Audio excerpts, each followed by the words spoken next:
बच्चों, how are you, कैसे हैं आप सब? होप सब बहुत अच्छे होंगे। और मैं राहुल आनंद लौट आए अपनी पाठशाला आनंद ट्यूटोरियल में। तो आज का वीडियो मेरा कंटिन्यूइंग वीडियो है। कंटिन्यूइंग वीडियो मतलब मैंने जो मेरी जो लास्ट लेक्चर था, वीडियो लेक्चर था, वो derivative as a rate measurer था। Change in one with respect to change in the other. उसी के अंदर हम एक और टाइप करेंगे, that is finding the coordinate at a point where rate of change is given. A particle moves along the curve. एक curve है जिसकी इक्वेशन मुझे गिवन है। बड़ा सिंपल सा फंडा है। एक कर्व है, ये देखिए, जिसकी इक्वेशन मुझे गिवन है, ये देखिए। अब इस कर्व से, इस इक्वेशन से कर्व कैसे बनेगी? बड़ा सिंपल सा फंडा है। जैसे कि देखिए, अगर मैं x को 0 ले लूं, if x is 0, y will be 1/3। Calculate कर लेना, मैं उसमें जा नहीं रहा हूं। अगर मैं x को 1 लूं, if I take x is equal to 1, y बराबर 1/2। अगर मैं x को 2 ले लूं, y विल बिकम 5/3। और इसी तरीके से मुझे अलग अलग कोऑर्डिनेट्स मिलते चले जाएंगे। इन कोऑर्डिनेट्स का क्या करना है?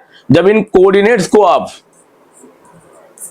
ग्राफ पर प्लॉट करोगे, you will get a curve. आपको क्या मिलेगी? एक कर्व मिल जाएगी। ये तो मैंने बस समझी, तो खैर आप लोगों को पता ही है, बट मैंने फिर भी थोड़ा सा एलोबरेट करने के लिए आपको इसको समझा दिया कि ये देखिए, ये एक फंक्शन है, फंक्शन की इक्वेशन गिवन है, तो मैं इसे ग्राफिकली कर्व के फॉर्म में रिप्रेजेंट कर सकता हूं। अब वो कह रहा है कि कोई एक ऐसा पॉइंट है P, let it be A, B। इसको मुझे लेट करना पड़ेगा, क्वेश्चन में मुझे लिखना पड़ेगा, let the required point be, let the required point be A, B। ये वो पॉइंट है जहां पर रेट ऑफ चेंज ऑफ, ये वो पॉइंट है on the curve at which y coordinate is changing 8 times the other. y coordinate क्या कर रहे हैं? x से 8 टाइम ज्यादा चेंज हो रहा है, यानी कि dy is equal to 8 times dx।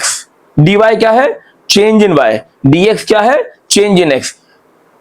आसान भाषा में समझाता हूं कि अगर ये ऐसा पॉइंट है, यहां पर अगर x 1 बड़ा है तो y इसके रिस्पेक्ट में 8 बड़ा है, इसकी वजह से 8 बड़ा है। If the delta x is 1, delta y will be 8। इससे 8 गुना बड़ा हुआ है। ये क्लियर हो रही बात? हमें वो पॉइंट निकालना है, we need to find that point. तो ये ध्यान देंगे, हमें ये गिवन है dy is 8 time dx at a, b, इस पॉइंट पर।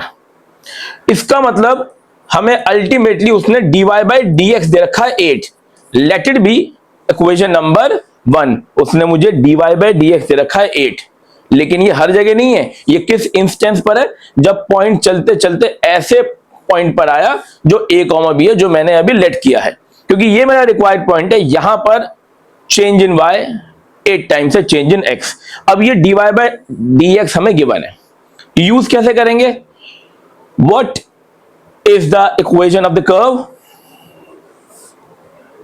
6y x cube plus 2।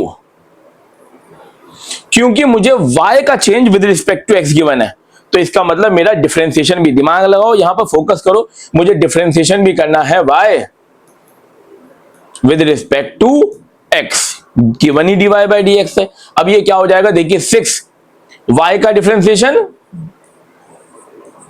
dy by dx, x का डेरिवेटिव 3x स्क्वायर, 2 का डेरिवेटिव 0, दैट इज इट, खत्म। अब रिक्वायर्ड पॉइंट कहां है बेटा? रिक्वायर्ड पॉइंट कहां है?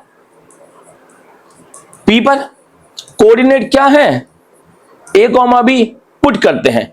6 इंटू dy बाय dx बराबर है, अगर मैं x की जगह पर a लिख दूं, यानी कि वो पॉइंट जो मेरी रिक्वायरमेंट है,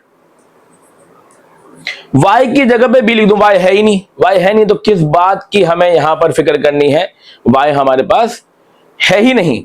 क्लियर हो रही बात? तो इस केस में क्या करते हैं, ध्यान दीजिएगा, इस केस में क्या करते हैं, जब मैंने रिक्वायर्ड पॉइंट लिख दिया तो dy बाई डी एक्स नहीं लिखना। अब इस पॉइंट पे मुझे पता है मेरा dy बाई डी एक्स कितना है, मेरा dy बाई डी एक्स कितना है 8, हमेशा 8 नहीं है, इस पॉइंट पर है, यानी कि dy बाई डी एक्स में जब मैं ये पॉइंट रखूंगा तो in that case rate of change कितना आ रहा है, 8 आ रहा है, ये मैंने रख दिया। इट विल बी 48 बाई 3 बराबर ए स्क्वायर बराबर 16, A will be plus minus 4, A will be plus minus 4, यानी कि जो मेरा रिक्वायर्ड पॉइंट था, जो मेरा रिक्वायर्ड पॉइंट था उसका एक्स कोऑर्डिनेट तो मुझे पता चल चुका है, प्लस माइनस 4। वाई कोऑर्डिनेट यानी कि इस पॉइंट का वाई कोऑर्डिनेट जो मैंने बी अज्यूम किया वो कैसे लिखा जाएगा, ये देखिए। अब ध्यान दीजिए, अगर ये जो पॉइंट है, ये पॉइंट ये कर्व पर लाई करता है तो पॉइंट कर्व की इक्वेशन रखने में सेटिस्फाई होगा। देखिए, also point P lies on the curve. भाई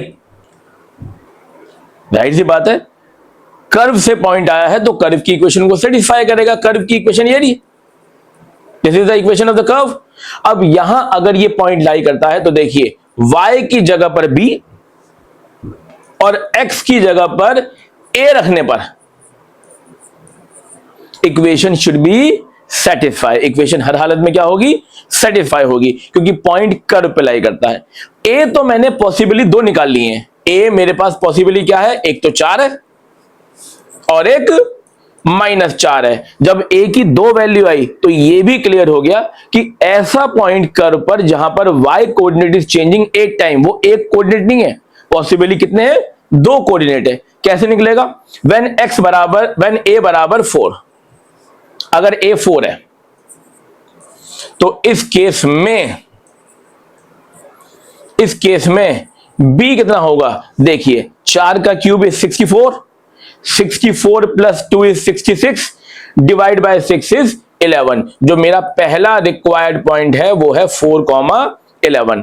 पहला रिक्वायर्ड पॉइंट है ये, जहां पर y coordinate is changing 8 times the x coordinate. अब दूसरा, व्हेन a इज -4, तब मेरा b ये क्या होगा, यानी कि y कोऑर्डिनेट क्या होगा, a की जगह पे -4 और b कितना होगा, ध्यान दीजिएगा, b will be how much, -4 का क्यूब इज -64, प्लस 2 करेंगे -32 divide by -62 divide by 6, 64, 64 plus 2, -64 plus 2, ये आ गया और आंसर इज -31/3। जो मेरा नेक्स्ट पॉइंट हो सकता है वो होता है -4 -31/3। तो these are the two possible point on the curve 4,11 -4, -31/3 at which y coordinate is changing 8 times the x coordinate। तो होप ये वाली वीडियो भी आपको बहुत अच्छी तरह समझ में आ गई होगी और रेट मेथड आपको समझ में आ गया होगा। हालांकि जैसे कॉन्सेप्ट हम धीरे धीरे सारे खत्म कराएंगे तो एग्जाम में मैं आपको सारे इंपॉर्टेंट क्वेश्चन जो मुझे लगते हैं कि आ सकते हैं वो भी सॉल्यूशन डालूंगा और आप उन्हें अच्छी तरह करके जाइएगा। अभी फिलहाल कॉन्सेप्ट पे फोकस करेंगे। तो होप आपकी वीडियो आज समझ में आई, आपको अच्छी लगी तो सब्सक्राइब करें, शेयर करें, लाइक करें और हमारी हेल्प करें ताकि हमारा चैनल ग्रो करे और हम और वीडियोस आपके लिए बनाते रहें। Thank you very much, God bless you.